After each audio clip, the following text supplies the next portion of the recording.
Hey, Sinseb here, and today I'm going to show you how to quickly transfer files from your Android phone to your Windows PC. Now I'm on Windows 10, but this works on Windows 11, and I'll be using Nearby Share. And it's the same thing as Quick Share, and you might have that on your Windows 11 PC. But the first thing I'm going to do is I'm going to turn on Bluetooth on my computer. And as you can see, when I click that, Nearby Sharing turned on.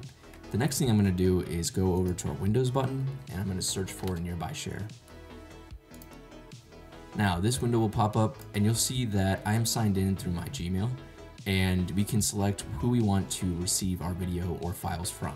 So if I click this drop down, we can do receive from everyone, from contacts, we can even hide our device, but I'm going to do receive from my device because on my phone I am also signed into the same Gmail account. So now we'll move over to our Android phone.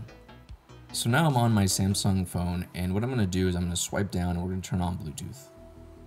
Once we've done that, I'm going to head over to my gallery, and I have this video here that I want to share to my computer. So what I'm going to do is I'm going to hold it, and you'll see the share button down here at the bottom. I'm going to hit share, and you'll see that my PC is down there to the bottom left, and all I'm going to do is select that.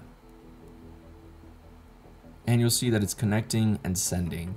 Now, I've already done this before, but if it's the first time, it might give you a PIN, and if you go over to your computer, you'll see a little message, and you just accept it, and then you'll be good to go. So now I'm back on my computer, and you'll see that it says video received, and remember, this could be other files, photos, other media files, or just files in general. I have my transferred files set to go to my downloads folder on my computer, but if you want to change that, you can go to the settings cog and change what file directory you want your files to go to.